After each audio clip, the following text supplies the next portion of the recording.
आज के मुख्य समाचार। 4 साल की उम्र में मांगी भीख, अब बनी डॉक्टर। स्टॉक मार्केट की लत में डुबो दिए करोड़ों रुपए। सड़क हादसे में 3 लोगों की मौत। हिमाचल में भरे जाएंगे पुलिस पद, कांस्टेबल के 1088 पद। जुब्बल में हैरान कर देने वाला मामला संज्ञान में आया। मंदिरों में आज हनुमान चालीसा का पाठ करेगी देवभूमि संघर्ष समिति। जेपी नड्डा शुक्रवार को बिलासपुर पहुंचे। त्योहारों के सीजन पर हवाई किराया आसमान पर। तह बाजारियों के लिए अनिवार्य होंगे पहचान पत्र। अब समाचार विस्तार से।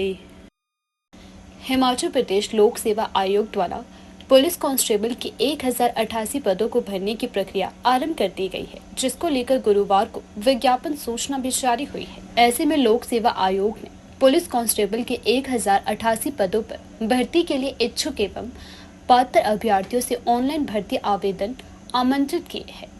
जो भी युवा पुलिस विभाग में नौकरी करने का सपना देख रहे हैं, वह आयोग की वेबसाइट पर जाकर 31 अक्टूबर तक ऑनलाइन आवेदन कर सकते हैं। लोक सेवा आयोग द्वारा जो विज्ञापन सूचना जारी हुई है, उसके अनुसार पुलिस विभाग में विशेष कर्तव्यों के लिए पुलिस कांस्टेबल के 708 पदों को भरा जाना है। इसी तरह महिला कांस्टेबल के 380 पद भरे जाएंगे।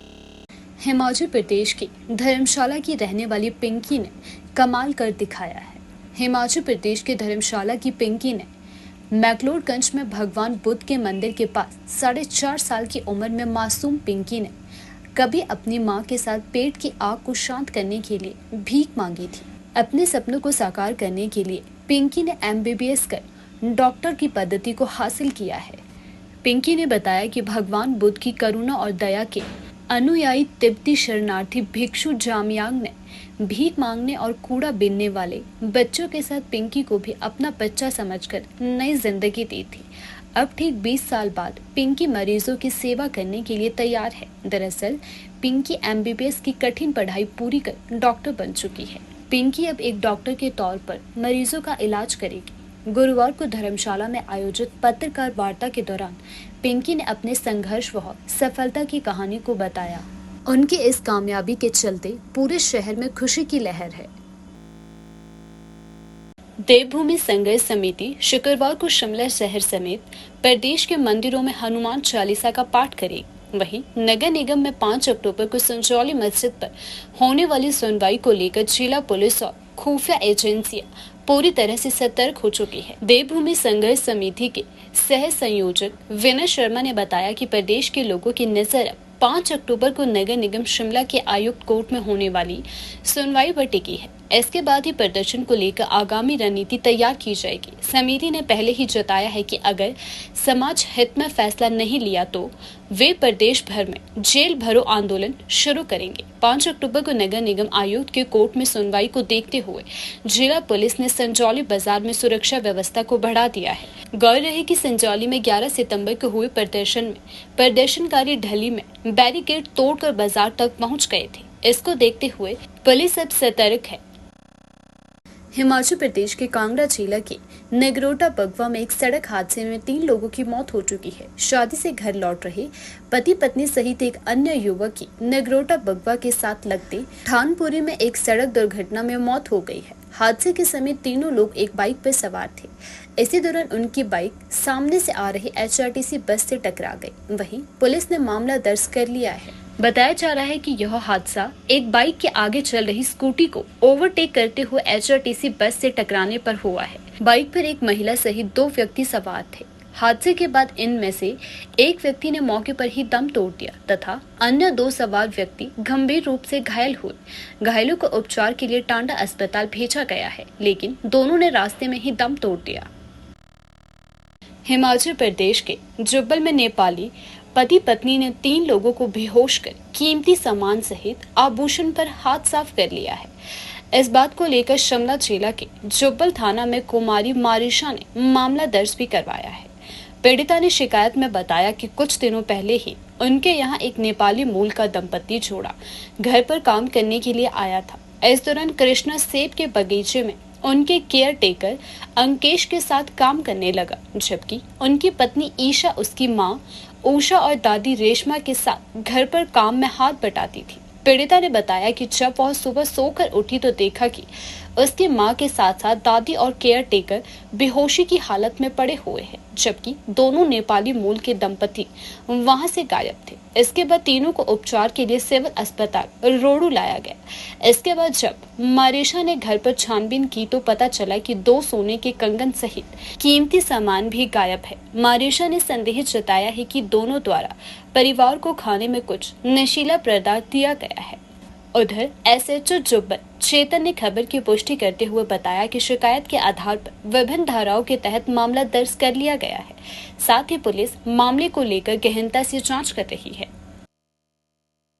स्टॉक मार्केट की लत में एक बैंक अफसर ने करोड़ों रुपए का घोटाला कर दिया है। अपना खाता खाली होने पर उपभोक्ताओं के पैसे भी अन्य खातों में डालकर शेयर मार्केट में लगाता रहा है। उसके इस गड़बड़ झाले का मामला सामने आने के बाद बैंक प्रबंधन ने पुलिस में शिकायत दे दी है। इस आधार पर पुलिस ने अपने स्तर पर मामले की जांच करते हुए अब बैंक अफसर के खिलाफ मामला दर्ज कर आगामी छानबीन शुरू कर दी है। चंबा की एक बैंक शाखा में करीब 4 करोड़ का गड़बड़ झाला होने का मामला संज्ञान में आया है। बैंक में हुए इस गड़बड़ झाले का मास्टरमाइंड बैंक का ही एक अफसर बताया जा रहा है। आरोप है कि 27 उपभोक्ताओं के पैसे ऐसे लोगों के खाते में ट्रांसफर कर दिए जिनसे उनका कोई भी लेना देना नहीं है।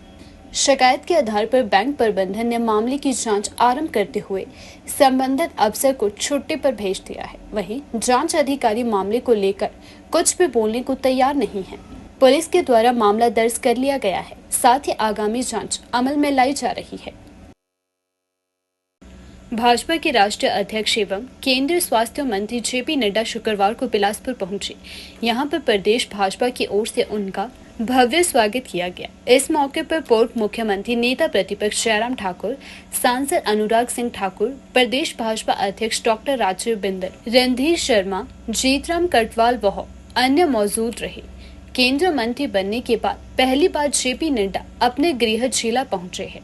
नड्डा भाजपा एवं संस्कृति विभाग के मैदान में कार्यकर्ताओं को संबोधित करेंगे। भाजपा की ओर से उनके स्वागत के लिए भव्य कार्यक्रम का आयोजन किया गया है। इसके बाद जेपी नड्डा एम्स बिलासपुर के लिए रवाना होंगे। वहां पर अधिकारियों के साथ बैठक करेंगे।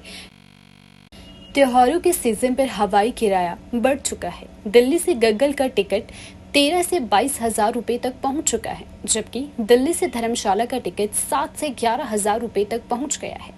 यह बढ़ोतरी त्योहार के सीजन में की गई है, जब लोग अपने परिवार और दोस्तों से मिलने के लिए यात्रा करते हैं।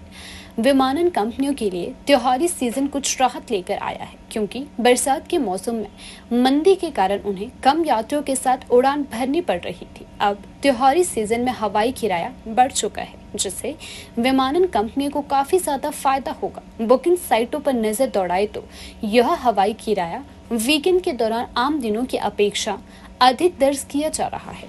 इस किराए की बढ़ोतरी से इसका असर आम लोगों की जेब पर पड़ेगा। तहसीलदारों के लिए पहचान पत्र अनिवार्य किए जा सकते हैं। विधानसभा की ओर से गठित स्ट्रीट वेंडर्स कमेटी की विधानसभा सचिवालय में हुई बैठक में इस पर सहमति बनी है। हालांकि इस पर अभी कानूनी राय लेने का निर्णय लिया गया है। इस निर्णय से तह बाजारियों की पहचान करने में मदद मिलेगी और उनके लाइसेंस जारी करने की प्रक्रिया भी आसान होगी। कमेटी ने यह सुझाव दिया है कि शहरी क्षेत्रों के अलावा ग्रामीण क्षेत्रों में भी तह बाजारियों को इसके दायरे में लाया जाए। इसके अलावा तह बाजारियों को बसाने के लिए अलग जोन बनाने पर भी चर्चा होगी। कमेटी की अगली बैठक 4 नवम्बर को होगी, जिसमें लोगों के सुझावों और अन्य कानूनी पहलुओं पर चर्चा की जाएगी। साथ ही अब पुलिस थानों में पंजीकरण के बाद ही मजदूर पंचायतों में जाकर काम कर सकेंगे। ठेकेदारों के पास कंपनियों और दुकानों पर काम करने वाले मजदूरों को पहचान पत्र बनाना अनिवार्य किया गया है। अगर किसी ठेकेदार के पास काम करने वाले मजदूर का पहचान पत्र नहीं होगा तो कंपनी के मालिक व ठेकेदार के खिलाफ कार्यवाही भी अमल में लाई जाएगी।